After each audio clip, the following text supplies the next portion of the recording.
Shri Venkateswara gold తాకట్టులో ఉన్న మీ బంగారాన్ని విడిపించి కొనబడును.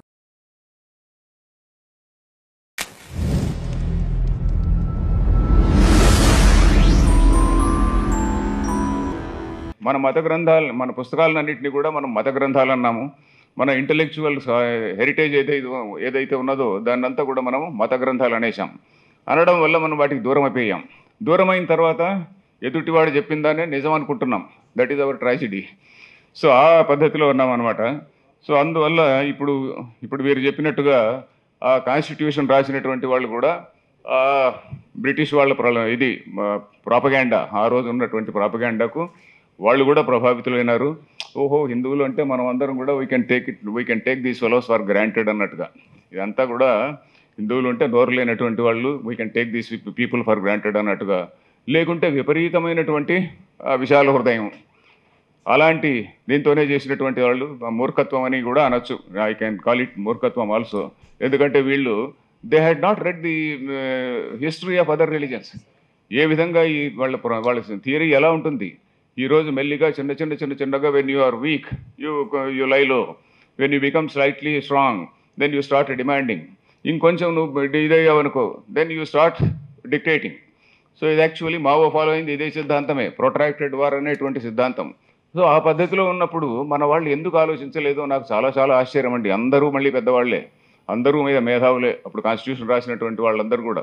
అప్పుడు ఎందుకు ఈ రిలీజన్స్ను ఇప్పుడు how it is likely to take shape అనేటువంటిది.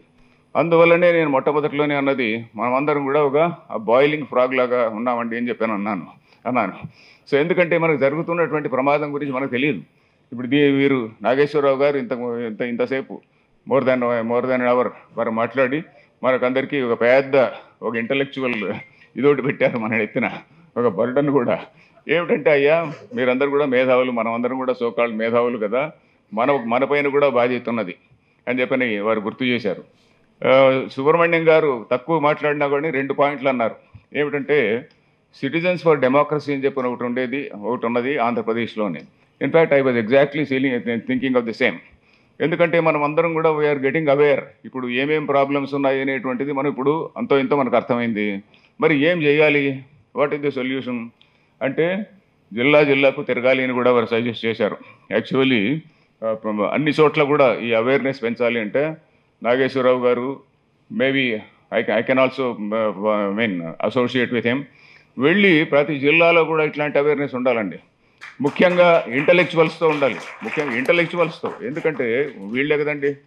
నేను లాంగ్ ఎగో పుస్తకం ఏదో రాశా, నక్సలైట్ల గురించి ఏదో 96లో ఒక బుక్ రాసినప్పుడు మాకు పోలీస్ ఫండ్స్ ఏదో ఉంటే పోలీస్ ఫండ్స్తో నేనే పుస్తకాలన్నీ కొనుక్కొని అప్పుడు ప్రతి జిల్లాలో ఉన్నటువంటి సీనియర్ జర్నలిస్టులు, అప్పుడు ఇంకా ఇంటర్నెట్లో అవి రాలేదు, సీనియర్ జర్నలిస్టులందరికీ, అలాగే జిల్లా జడ్జీలకి, తర్వాత హైకోర్టు జడ్జీలకి, సీనియర్ ఆఫీసర్లు, ఐఏఎస్ అండ్ ఐపీఎస్ ఆఫీసర్లకి, వీళ్ళందరికీ కూడా ఆ పుస్తకాలు పంపిన తర్వాత it created really some impact.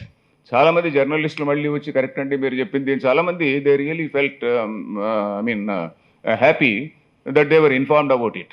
So ఆ విధంగా ఇప్పుడు వీరి ప్రజెంటేషన్ కూడా, ఇన్ఫ్యాక్ట్ ఆయన ఒక బుక్ రాయడానికి కూడా చాలా సమర్థులు. వారు ఇంతవరకు రాశారో లేదో నాకు తెలీదు. ఏమైనా రాశారండి? ఇప్పుడు రాయాలండి దయచేసి.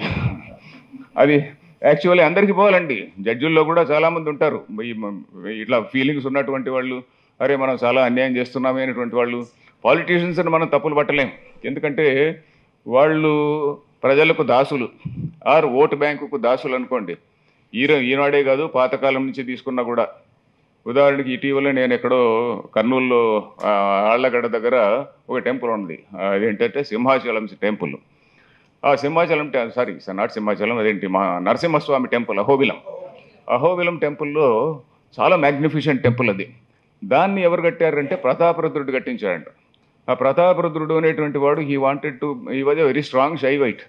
అక్కడ ఒక శివాలయం కట్టాలి అని అనుకున్నాడంట. శివాలయం కట్టాలి అనుకుంటే సంభవ్ ఆ నదీ తీరంలో ఆయన శివలింగం ఎంత ప్రయత్నం చేసినా కాలేదు అని అక్కడ కథ పుట్టించారు, మన వాళ్ళు ఎవరో కథ పుట్టించారు.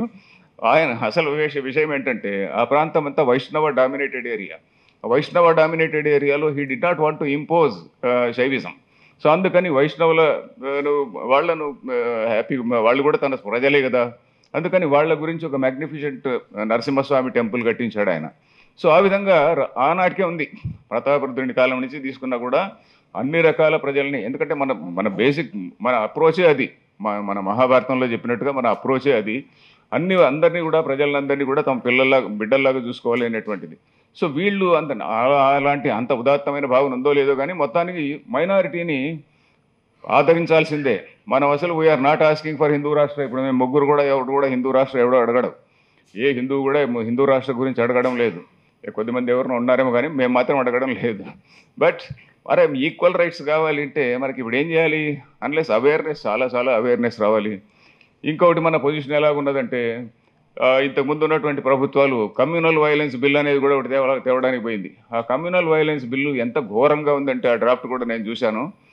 నువ్వు ఎలాంటి కమ్యూనల్ అఫెన్స్ జరిగినా ది సోకాల్డ్ మెజారిటీ కమ్యూనిటీ అంటే Hindu, whether you are in Kashmir or anywhere. కాశ్మీర్లో నువ్వు ఉన్నా కూడా నువ్వు హిందూయిజం మెజారిటీ. ఇంకెక్కడో మేఘాలయలో ఉన్నా కూడా నువ్వు అక్కడ ఏ 5% హిందూస్ ఉన్నా కూడా యు ఆర్ మెజారిటీ. సో ఆ విధంగా మైనారిటీ అంటే ఏంటి, మెజారిటీ అంటే ఏమిటి, ఒకటి సరైనటువంటి డిమార్కేషన్ లేకపోవడం వల్ల మనం ఈ విధంగా సో మనం we're inviting troubles to our results. ఆ పద్ధతిలో మన నడిచిందండి. So this is what is another thing. ఇంకా మరి చాలా చాలా విషయాలు చెప్పారు. లెబనాన్ ఉదాహరణ ఇచ్చి అయ్యా మీరందరూ కూడా ఈ విధంగా క్రమక్రమంగా ఆ బాయిలింగ్ ఫ్రాగ్ లాగా మీరు ఆక్రమించబడితే ఎక్కడికి పరిగెత్తిపోతారు? ఇప్పుడు ఆఫ్ఘనిస్తాన్ నుంచి మళ్ళీ పరిగెత్తి వచ్చారు, కాశ్మీర్ నుంచి మళ్ళీ పరిగెత్తి వచ్చారు, ఇంకా వెస్ట్ బెంగాల్ నుంచి కూడా రేపో పరిగెత్తి వస్తారు. పరిగెత్తి వచ్చిన తర్వాత చిట్ట చివరికి ఎక్కడికి వెళ్తారు? బంగాళాఖాతంలో పడలేం కదా. So unless you accept today, ఈ రోజు మనందరికీ ఒక అవగాహన ఉంటే తప్ప మనం సర్వైవ్ కాలేమో అనేటువంటిది, అది నా పుస్తకంలో ఇటీవలే ఒక పుస్తకం రాశానండి, ఒక 2 ఏళ్ల క్రితం. దాన్ని నేనే తెలుగులో కూడా రాసి కొంతమంది జర్నలిస్టులకి మన మిత్రుడిని రిక్వెస్ట్ చేశాను. అన్ఫార్చునేట్లీ నా దగ్గర ఎక్కువ కాపీలు లేకపోవడం వల్ల 10-12 కాపీలే తెచ్చాను. సో దయచేసి చూడండి. తర్వాత ఇంకా రకరకాలైన విషయాలు వీరు చెప్పారు. హిందూ సక్సెషన్ యాక్ట్, దానిలో ఎంత గౌరవం జరిగింది అనేటువంటిది ఒకటి, ముఖ్యంగా అంబేద్కర్ గురించి ఒకటి చెప్పారు. తర్వాత నేను కూడా ఎప్పుడు ఆలోచించినటువంటి విషయం ఒకటి మంచి పాయింట్ చెప్పారు. వారు ఏదంటే ప్రాథమిక హక్కులు, పౌర హక్కులు, ఈ రెండింటి మధ్య distinction. I never thought about it. ఆయన చాలా విశ్లేషణ చేశారు. ఎందుకంటే చెప్పాను కదా, సిబిఐలో lot of analytical study they do. మేము లోకల్ పోలీసులు ఏదో గుడ్డెద్దు చేనులో పడినట్టు నడుస్తుంటాం. అలా కాకుండా వారు కొంచెం అనలైజ్ చేశారు. సో ఇది చాలా మంచి విషయం అన్నమాట. తర్వాత ఇంకా ఈ 1000 hours of formal education every minority child gets, వేరే హిందూస్ గెట్ 0 అనేటువంటిది చాలా ముఖ్యమైనటువంటి పాయింట్. ఎందుకంటే మా పిల్లలు కూడా, మా మనవాళ్ళు అమెరికాలో ఉన్నారు, మనవరాళ్ళు. వాళ్ళు 3వ క్లాస్ బుక్ తీసి చూస్తే, 3వ క్లాస్ పుస్తకంలో 4వ క్లాస్ పుస్తకం, మా మనవాడి 4వ క్లాస్ పుస్తకం తీసి చూస్తే, this was about a few years ago, 10 years. ఇప్పుడు వాడి పుస్తకంలో ఏముంది? అన్ని మతాల గురించి బేసిక్ ఇంట్రొడక్షన్ ఉంటుంది.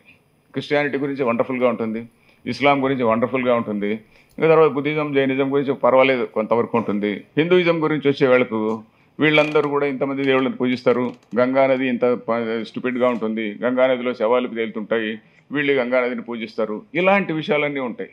తర్వాత only me Hinduism is equal to caste అనేటువంటిది వాడి సిద్ధాంతం కూడా అక్కడ ఉంటుందన్నమాట. జేమ్స్ మిల్ అనే అతను ఎప్పుడో 18th centuryలో రాసినటువంటి పుస్తకం, 19th centuryలో రాసినటువంటి పుస్తకము, అది వాళ్ళకి ప్రమాణం. ఇప్పుడు కూడా ప్రమాణం. జేమ్స్ మిల్ అనేటువంటి వాడు రాసినటువంటి book history of British India అనే పుస్తకం, దానిలో ఉన్నటువంటి విషయాల్ని ఇప్పటికి కూడా వాళ్ళందరూ కూడా that is the main thing in there ఆ నెరేటివ్.